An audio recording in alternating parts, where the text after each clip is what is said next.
North Shore boulder is going in place today to create a level playing field. I love it. Let's get another one. Pocket doors that sat inside these walls for 120 years, today they get restored. And today we'll learn how to lay out mosaic tile. What happened to all this plumbing here? I've never seen anything like this before. There's already rot going on in that trunk. So what have you found up here? Well, a bit of a surprise. It's really the classic plumber's lament. Nice. It's 5 bathrooms, it's a kitchen, it's a full new mechanical. It's going to be a big. Sounds like you guys have a plan. I think we do. Money's in the details. That is beautiful.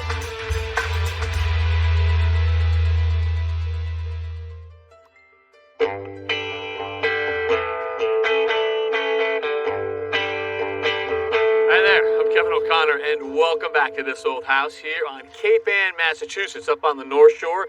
And this beautiful lot that we have, just about a mile from the water, nice wooded area with all of this ledge and granite that the original house was built around. That shingle style right there, originally a summer house, built in 1890. Now, the only new space we have, well, it's this garage right here. 2 bays, but I gotta say, Charlie and his guys did a nice job of making us fit in with the rest of the house. Lots of progress, so let me show you around. This is a 2-bay garage, and it's probably the way the homeowners will now enter the house. Hey, Kevin. Hi, Kevin. You can see that it is fully insulated. Kevin Bilo and his guys put radiant heat in the concrete slab. Thank you for that. And then you'll enter through here into a new mudroom. Heath, good morning. Hi, Kevin. So over to here, there is a full bath with a shower right in there, and this is the new mudroom entry. And as you walk back through here into the heart of the house, you can go to the back. This will be family room with kitchen off to this side. And then this opening right here, this was added so that you could see straight through to the front of the house. And check that out. Entryway, the beautiful diamond leaded glass windows right there. And then we've got the fireplace. That's going to be restored and all fixed up. Phil, how are you? John, Tommy, what's going on? I'm trying to figure out what's going on with these pocket doors. You know, they're over 100 years old, and pocket doors are really sweet for So original, huh? original. See how quiet That they is are? a beauty. Look at the size of that thing. Still run good. That is awesome. But this one over here, not so good. It actually fell off the wheels right here, and we had to pull it out of the opening. And I've never actually seen this hardware before. I think what I'm going to do is I'm going to open it up above. We've had to strip the plaster off of this wall here. Yep. I'm going to take off this piece up here on the top, that cap piece, so I can reach.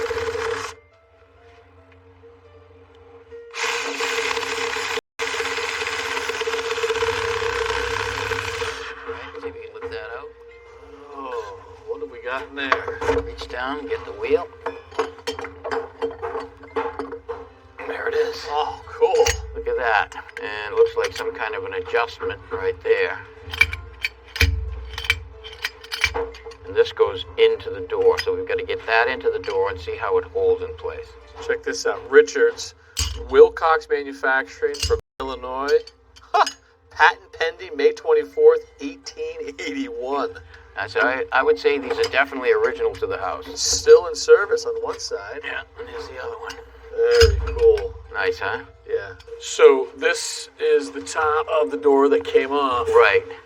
Okay, so now this one will go this way, and the other one will drop in the other way.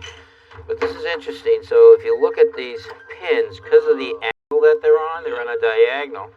Because they're on a diagonal, it's the adjustment for the height of the door, so you can see how this wheel goes further away from the door when I move it back. Up or down. Yep. And then this one here? That little opening there is so that you can get to the screw that locks it into place. Now, these screws on both of them have fallen out. I thought for sure we'd be able to find them inside the opening. Couldn't do it. So I picked up a couple of screws, and I'm going to have to probably modify this hole just a little bit so I can get the head of the screw to fit in there.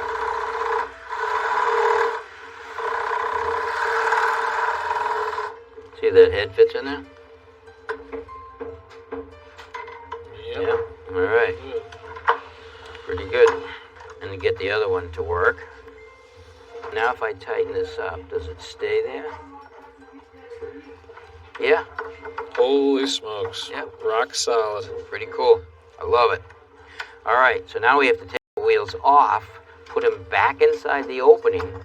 So good right there. And it's going to be a trick to get these on the door while it's in the hole. All right, so I got to get those 2 pins lined up with the holes.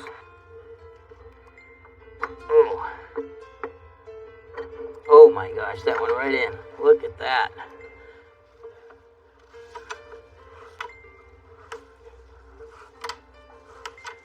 Come on up.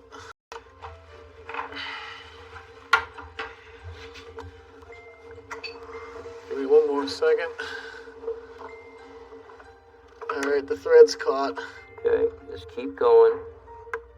I can go a little tighter to pull this up. Snug it up. Alright, let's see if that gets over the... Let's see how they meet. So let's bring them together. Holy mackerel. That really slides easy. Right in the middle there. We just There. Very nice. What do you think, Tommy? Get another 120 out of these? well, 100 anyway.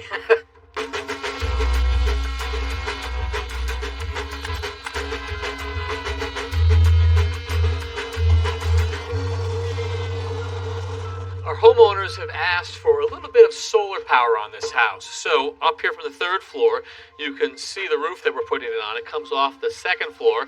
Danny is our installer. Danny, good to meet you. Hey, nice to meet you too, Kevin. So I'm told you're giving us a new type of panel, sort of a low profile panel. Low profile panel, it's a roof integrated panel or solar system. So what does that mean? So it's going to be directly attached to the roof. And when I say roof integrated, there's not going to be shingles underneath. The solar panels actually act as the roofing system. Really? Okay, so I am seeing some shingles, but these are just going to be around the perimeter? Yep, yeah, we'll step flash with the shingles underneath, but other than that, we just have our roofing underlayments directly underneath the panel. So you can sort of see it here, shingles, which we're used to. This is the peel and stick layer. Yep, that's exactly right. So under the panels, we'll have the peel and stick, and then this layer right here. Yep, the fireproofing layer, that's what makes our system Class A fire rated. Nice. That's what allows it to be so close to the deck. All right, Heath, you're clipped in. I appreciate you helping out. I know you would have anyway, but you actually have to do this, right? We do. So yeah, in Massachusetts, we're actually required to have a licensed electrician assist in the installation of solar panels. Danny, you have our best man. All right, let me get out of the way. Panels coming in. So I'll take one in if you just want to keep feeding it. So first of, you said 6 panels, Danny? 6 panels, that's right. What are we looking at here? So we're looking at our 360 watt solar cell, 60 cells within this solar panel. Like we mentioned earlier, we've got our racking integrated into the panel on all sides. What's really special about this one is how each panel integrates with one another. The next panel will sit on top and engage with this rubber gasket to prevent any wind-driven rain. And these feet right here along the back? So these feet are what attach to the deck itself. Yep. So we've got 5 feet on each panel. These are adjustable too, so if you've got a wavy deck, we can actually adjust these to keep a straight level plane across the solar panels. And then this guy? Now this is the brains behind the operation. This is a microinverter. So this is actually what takes the DC power from the solar panel and converts it to the AC that's usable in the house. So you're going to take one, you're going to start down to the far end and work your way back? Work our way back. We've got 3 panels in one row, and then we'll hop up to the second.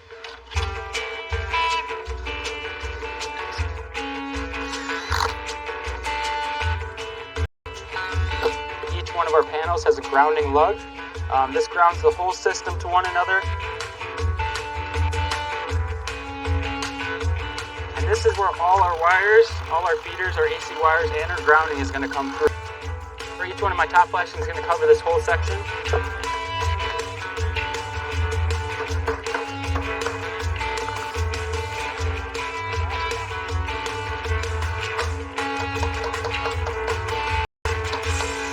Sort of an output are we going to get from this array? So from this array, we've got 6 panels, 2.16 kilowatts on the DC side. Any guess how much of their power load it's going to handle? On average for this system size, it's going to feed about 20% of their usage. Cool. All right. Well, Danny, thank you very much. And, feel free to keep our electrician.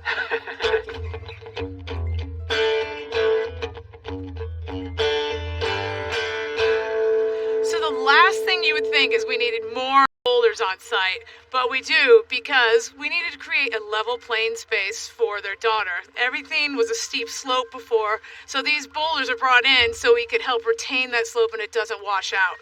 So over here, we have an assortment of boulders. Hey, Fred. Hey, Jen, how you doing? Good, how you doing? Good to see you. So you want to tell us why you have them all laid out like this? Well, when the truck comes and they dump them, they're just in a big pile, so I like to spread them out. Mm-hmm. Take like a mental inventory, Yep. see what we have, take note of the size, shape, color.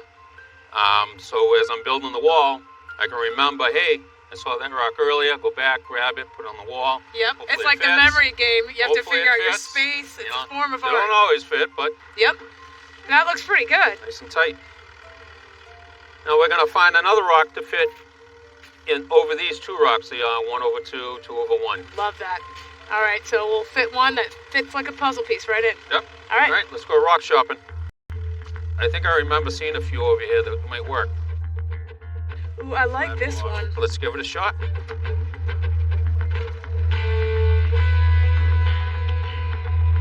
Even the colors line up. I love it. Let's get another one. There you go. That's nice and flat. That one's nice.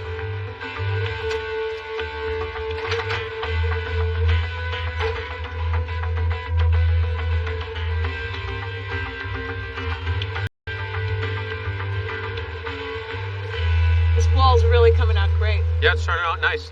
Thanks, guys. Thanks for coming out in the snow today, and good seeing you, Sounds Fred. good. Thank All you. right, thank you. Hey, Richard. Hi, Kevin. How are you? All right, a lot of progress down here, not just for this job, but going back 120 years. Yeah, I mean, there was never an original heating system, and they added one for the caretaker because it was just a summer place. But now, we have a heating system for the next 100 years. A nice one, too. But every surface in this building, every horizontal surface has radiant floor heating in it, all 3 floors. Awesome. And so we've got a command central board here that we've shown before, but you know what it has is this. So right here, this mixing valve is for the tile and the concrete. That needs 1 water temperature. Then the more R value you put on top of the floor, like carpet, this would be the highest water temperature you're going to need. And then hardwood floors comes off here. Yeah.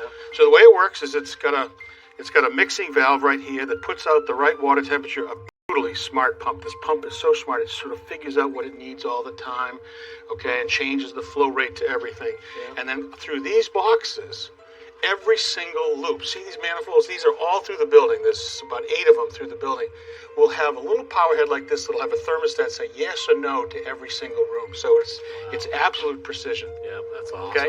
So now here's tile, here's carpet, here's wood, and we've got this 2 lines that are going to go over to our indirect. But I want to show you something. Anytime you have a hydronic system, that means you're heating water. You have to have stability. You have to have the air eliminated from it. So this is an air eliminator. It really is amazing inside. Anytime this is pumping through here, any of the oxygen bubbles hit these little spindles, and it turns into micro bubbles and comes out through here. So it means all the air comes out this way. So you get hydronic stability. Now you can start moving it all over the building, not have an issue. If you didn't have this surface area right here, the air would stay in the water. Yeah, It you might pass have to right try through. and burp it out at different manifolds, Yeah. and you're chasing it all the time. This thing scrubs it, okay? So this board is for heating, but you said we indirect for our hot water right. supply? So right here, these 2 lines right here come over to an indirect tank. Now, we've used these before, but we've never shown you one naked. Oh, well, you know, anytime you can show me something naked. So here is a stainless steel tank, and inside it, it has a coil like this, and it's much longer, the actual coil inside. So boiler water passes through this coil. It gives up its heat to the stored volume of water here that started cold and becomes hot. Never mixes. No. Nope, it just gives Nope. up its heat. No, and then when it's done, look at this, the level of insulation right here. 6 inches of Right, and that'll be right here. It'll be on every single surface. So it becomes this super insulated thermos bottle, ready to go for plenty of hot water for all those bathrooms in this building. indirect because the fire is over there and it only comes on when this cools down. 1 flame in this boiler right here. Yeah. And this is our gas-fired condensing boiler. It's a floor-mounted unit. You know, a lot has changed in these high-efficiency boilers. Let me show you. So, Kevin, we've talked about this before. You know, the heat loss in any building changes all winter long according to how cold it is outside versus how warm you want it inside. So if you have a typical house like we do with those 3 different floor conditions, the tile, the carpet, and the wood, the water wants to circulate and just gently modulate all winter long and just change a little as it gets colder. And we first went into super efficient gas-fired condensing boilers. Those boilers were all relatively small, and the heat delivery system was looking for a gentle supply to it, and the boilers got so hot so quick that they fired up and got quickly hot and then they shut off, so they cycled too much. So we really would like to have the burner stay on longer. So the trend has been to go to larger water content heating device so that the burner has a chance to stay on longer at a lower input. You can see that the temperature in the boiler doesn't get super hot. It actually more closely matches what you're looking for out of the system, and that reduces cycling. So this is what a cutaway is of this larger water content boiler. And it helps to understand. You know, when these Look at you. okay, when these wall hung boilers first came out, the heat exchangers had relatively small water content. You know, this was one and this was another, and these would be stacked together and the flame would come through. And that's the full volume of water That's that you right, had. either of those. And so with this, you can see a burner right here. The burner comes with this beautiful flame that will just modulate and change according to how cold it is outside. But this is how much water content. See it? Water, water, water, water, water everywhere. Wow. So now that water is gently circulating, you know, through the build, out through it.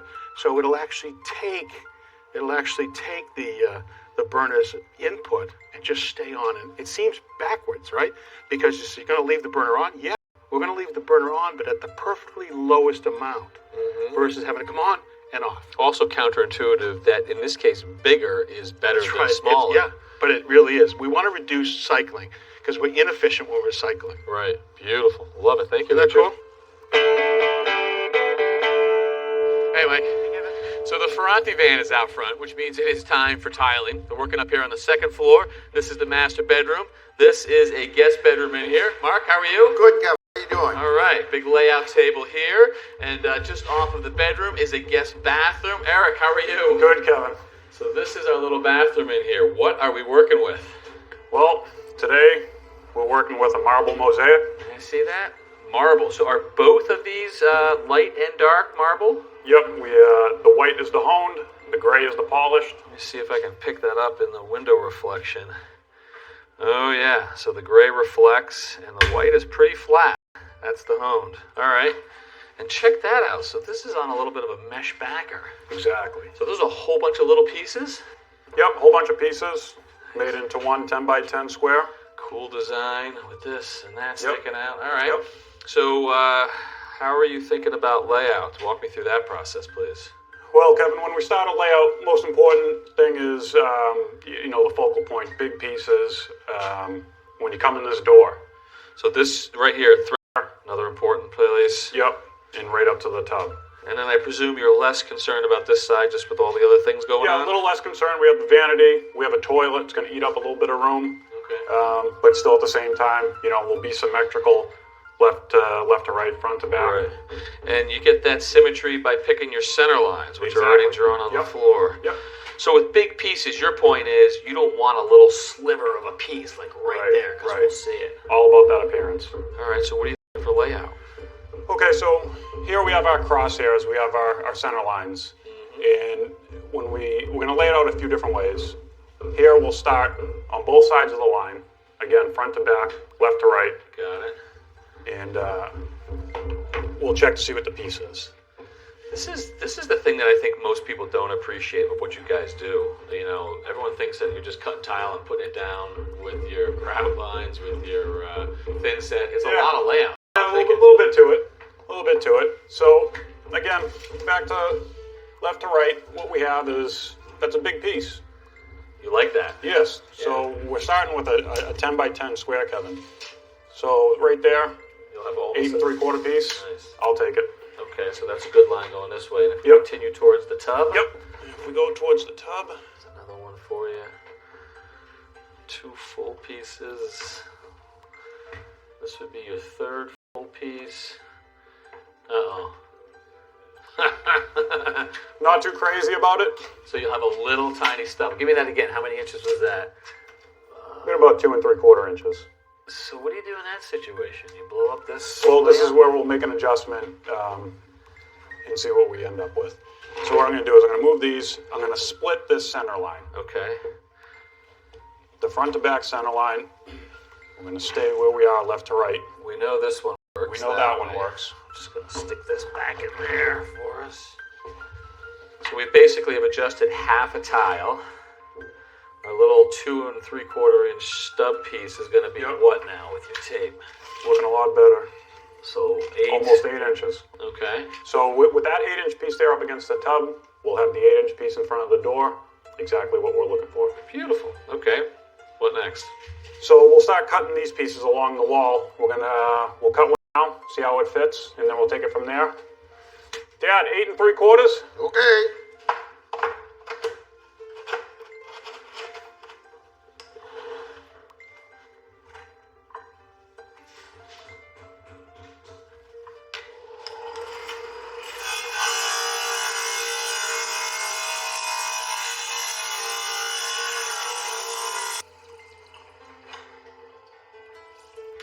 We'll give that a look, Mark. See how you did. I think that's the one. Okay.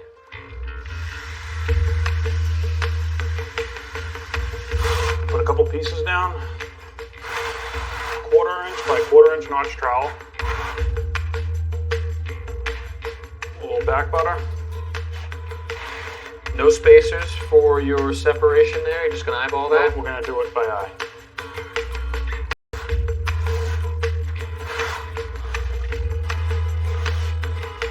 So when you're working with a mosaic tile like this, pretty complicated on the mesh, you know, more so than a single tile. Harder, easier, more time consuming or what? Definitely time consuming. Being a mosaic, we have 30-something pieces that make up a 10 by 10. So compare that to maybe just a regular ceramic. Yeah. Good thing for homeowners to know too, when they pick a tile like this, it's going to take longer. Yeah, you're going to take a little bit of time.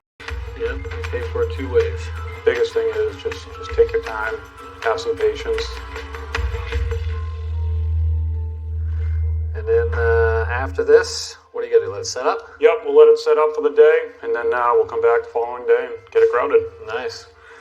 Mark, Kevin, what do you think? How'd your son do? looks great. It does, doesn't it? Yes, it does. I like the tile, I like the design, and you definitely figured out the edges all right. Nice job, guys. Thank you. All right, well, that is it for us, but next time we are going to restore the original leaded glass windows, and Jen is going to start getting plants in the ground.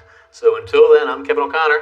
I'm Mark Ferranti. I'm Eric Ferranti. For This Old House here on Cape Ann.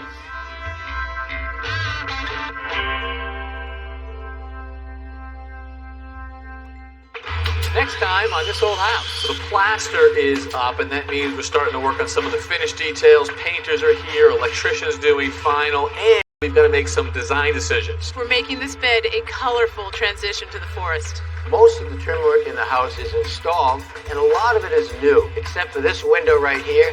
When it was demoed, the trim was damaged. Let me show you how we're going to fix it. This is the big moment. That's awesome. So right back to where it was 120 years ago. Yep.